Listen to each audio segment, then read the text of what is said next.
Day 357 of doing a LeetCode problem every day until I get a job.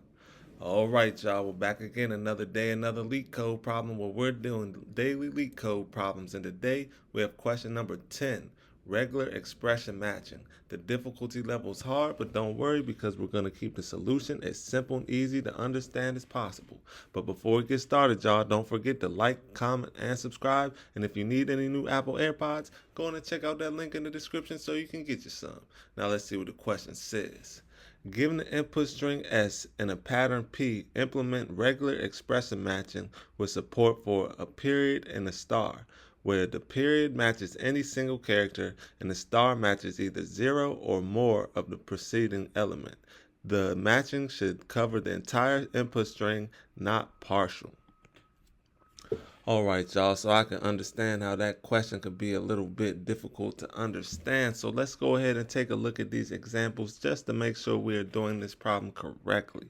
So in example 1, we have the input S equals the string AA, P equals the string A. As we can see, the output is false. Explanation says A does not match the entire string AA. So what we are basically doing is we want the strings to match, right? And AA is a different string than A, right? Because it's missing an A. And since the strings don't match, then we could return false.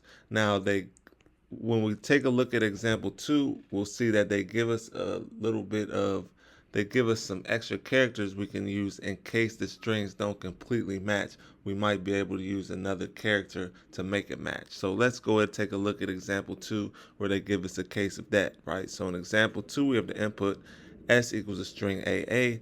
This time P equals a string A star. The output is true. It says right here a star matches either 0 of the characters or more of the preceding element, right? So in this case, the preceding element is A, so a star can match to more of the preceding element. In this case, just once more, right? So this is the same as AA, so the output is true. Explanation says star means 0 or more of the preceding element A. Therefore, by repeating A once, it becomes AA. So as you can see, the star saves the day in example 2 because it can become more of the preceding element, which in this case is A, and we need 2 A's for that string to match and make the output true, and thus the star helps us make the output true. So let's take a look at example 3 where they try to throw another trick question our way, right? So in example 3, this time we have the string or the input S equals the string AB and P equals a period star. The output equals true. Explanation says the period star means 0 or more of star of any character of the period. So when we come up here, we see that the period matches any single character, right? And so the period could match A, boom, right? And then the 0 or more of star of any character, right? So this is any character, right? So if we bring this star over, and it's basically like having another decimal, right? Boom. So it's basically with this star, it's like making it so it has 2 decimals. And if it has 2 decimals, then a decimal can be any character, right? Because it says right here, matches any single character. Now we have 2 decimals because the star is the of 0 or more of the preceding element, and in this case the preceding element is a decimal. So if we have 2 decimals, then our string can be AB because the decimal can match to any character. So that's why the output is true in example 3. So now that we understand the question, y'all, let's get into the fun part, the actual solution. I know this is a hard problem, but like I said before, we're gonna keep the solution as simple and easy to understand as possible. So let's get into it. Now the first thing we need to do is we're going to initialize a 2D dynamic programming table. So for that, we're gonna declare a variable. We call it visit, and we'll set that equal to a 2D array, so 2 square brackets of booleans. Come outside the square brackets, initialize it with 2 parentheses like that. Then we're gonna say let s length equal s dot count, comma, p count equal p dot count. Boom. Just like that. And so with this comma, it's just two lets. This is the same. When you put a comma right there, it's the same as doing this. But I'll just do it like this so to make it easier to understand. Now we need to create a table, another table. So for that, we're going to say 4 underscore 0, underscore n 0 dot dot dot s length plus 1. We're going to open up the brackets and we're going to say visit dot append, open up the parentheses, square bracket bool, come outside of the square bracket, and we're going to open up more parentheses and we're going to say repeating colon false comma count colon p count plus 1, just like that. Boom. Now we need to handle our base case, and the empty string matches an empty pattern. So we're going to come right here. Oh no, sorry y'all. We're going to come outside of this for loop, outside of this table, and we're going to say visit square bracket s length, come outside that square bracket p count, boom, then we're going to say equals true, just like that. Now we need to iterate backwards through the string and pattern. So for that, we're going to say for I in stride, open up the parentheses, from colon s length, comma, through colon 0, comma, by colon -1. Come outside of that, we're going to open up the brackets. Now we're going to do the same thing, or something, not the same, but something similar for J. We're going to say for J in stride, open up the parentheses, from. This time for J though, we're going to say P count -1, comma, through colon through 0, comma, by colon -1.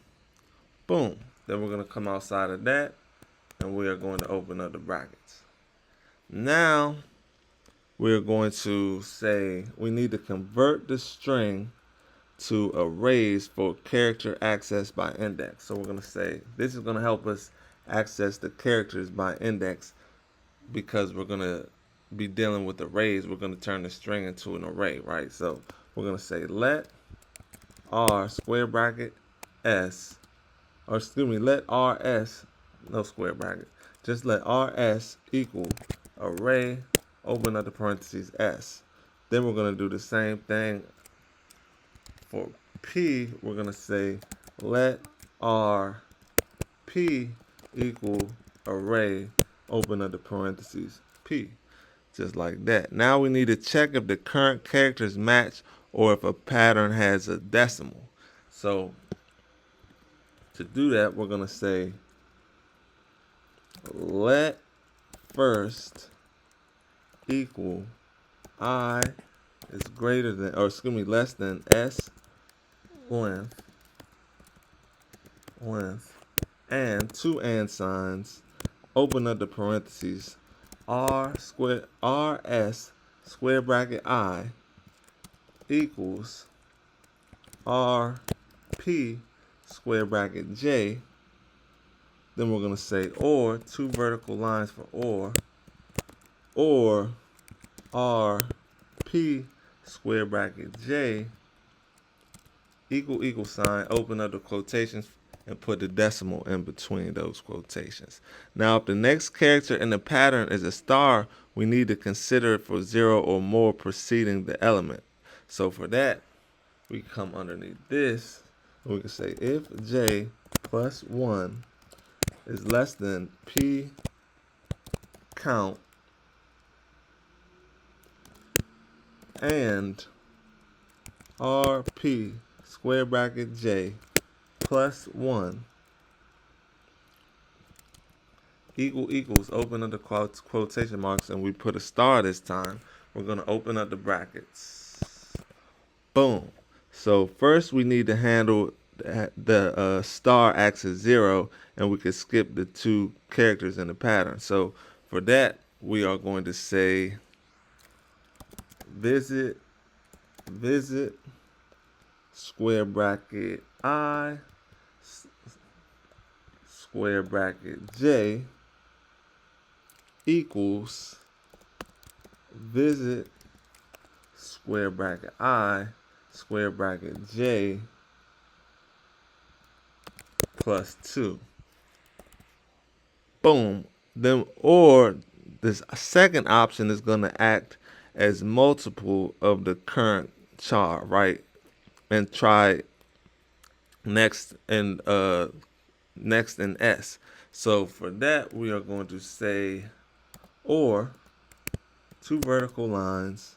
We're going to say first and 2 and signs visit square bracket I plus 1 square bracket J, just like that.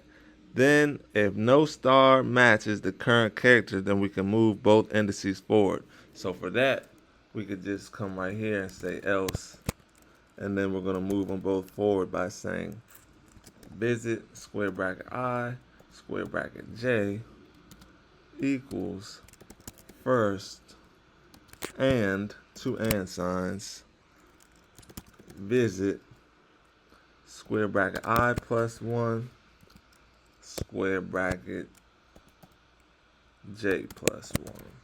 Boom. Now we need to return our final result and see if the whole S matches the whole P. So we're going to do that.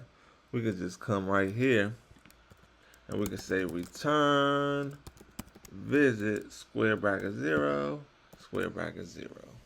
Just like that. Now let's give it a run, y'all. Make sure it runs like it's supposed to. Before we submit it, it's accepted first try. That's what I'm talking about. So let's go ahead and submit it. Make sure it stays submitted after stays accepted after we submit it. Ooh, 48 milliseconds. These 12.50% of users with Swift. We can definitely get those numbers up. But right now, we just want to be able to solve the problem that was presented to us. And this was a hard problem, so I wanted to pick a solution that was easy for everybody to understand so we can actually learn something from this solution. So with that being said, y'all, make sure you get one more look at the code. This is the top half. Boom. This is the bottom half. And with that being said, y'all, I hope you learned something today, and I hope to see y'all here tomorrow for another day, another LeetCode problem. See y'all then.